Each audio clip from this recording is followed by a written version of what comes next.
Hey y'all, it's Monday. Yeah, it's Monday, I think the 23rd.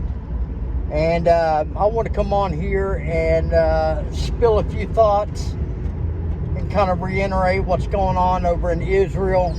And since I don't have very much viewership, I'm just going to come out and say the names of the countries. Not even going to worry about it. What's it matter anyway if I'm only getting 12, 20, 30, 40 views? You know? As far as the war in Israel is concerned, Israel does have a right to defend itself. But this is my concern about the whole deal with the war going on right now. Israel is known to have the best intelligence department in the world. They're CIA, FBI together. They're like rolled into one. It's called the Mossad. It's an intelligence community in the IDF, Israel Defense Force, that investigates, acts against threats, foreign and domestic, spies, does it all in under one, all these jobs under one hat. It wears several hats under one department, so to speak. Okay? There is no way that they drop the ball with all the hostage taking, with all the rockets coming in. There's no way it could have happened unless they laid back. I don't see any other way. Number one, because when the Hamas fighters, the terrorists, you want to call them, when they were coming into the country, they were cutting fences. They were doing all this stuff. And, sorry guys.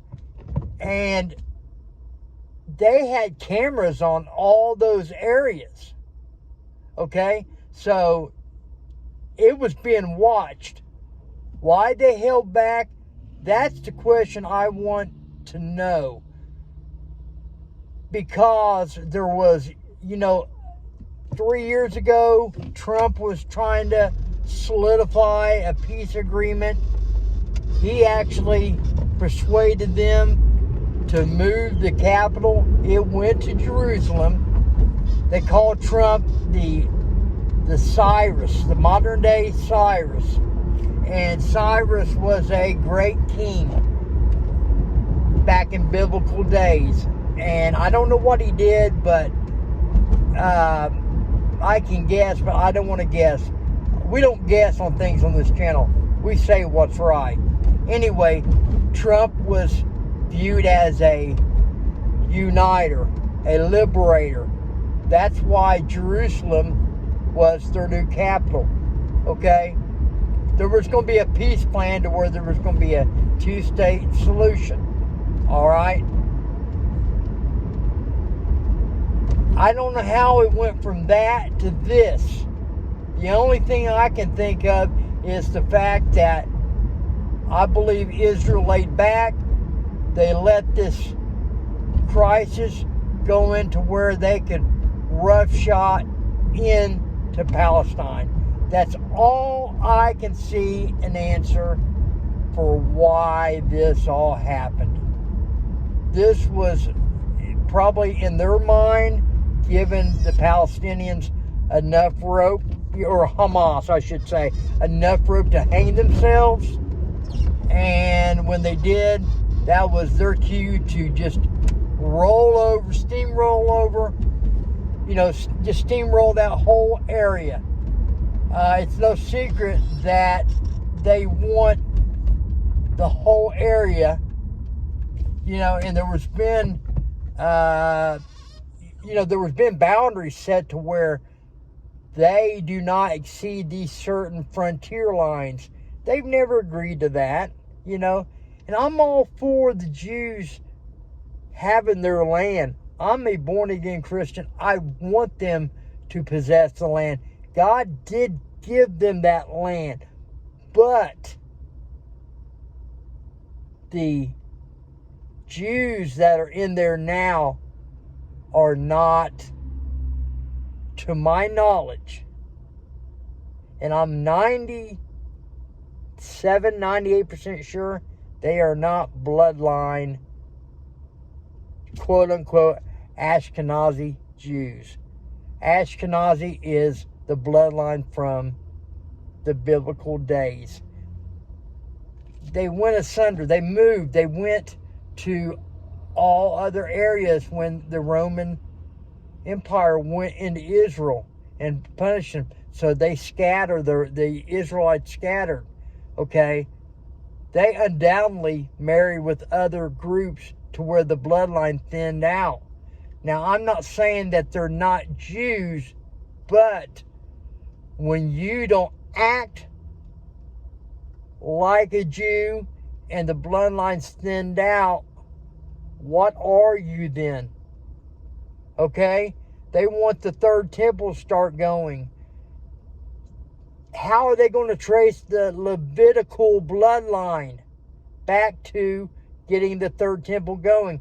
It's only the Levites that can be the priest. Anything else, it's going to be a robber and a stealer's temple.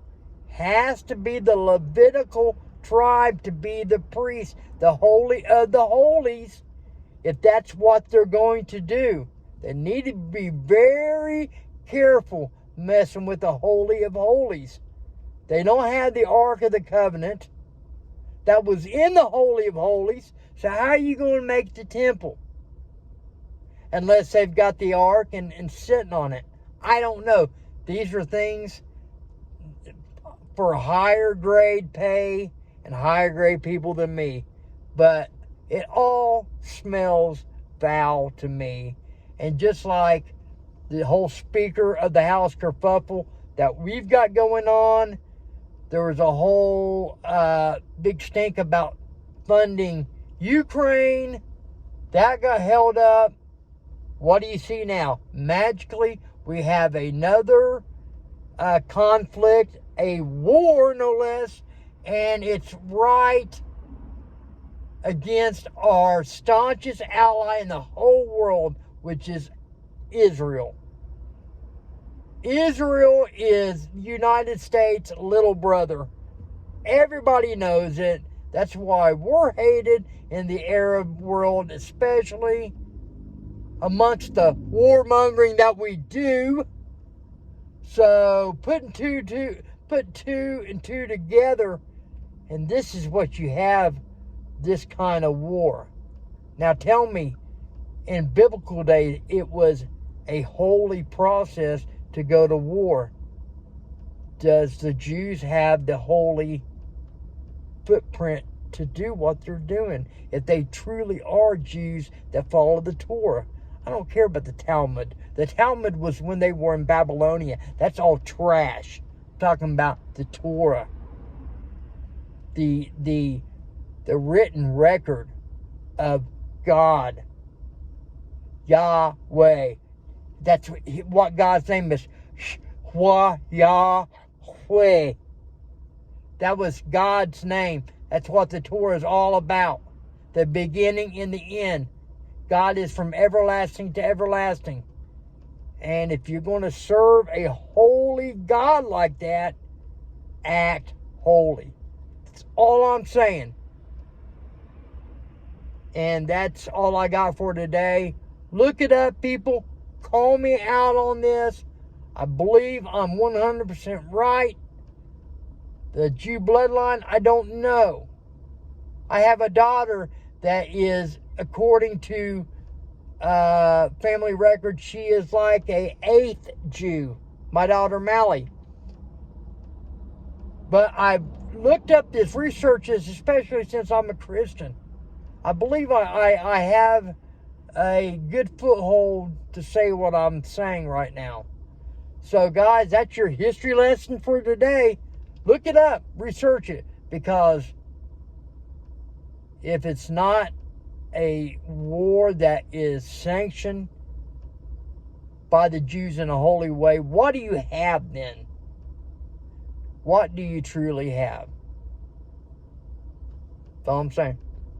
All right, guys, I'm out. Have a good day. God loves you. So do I.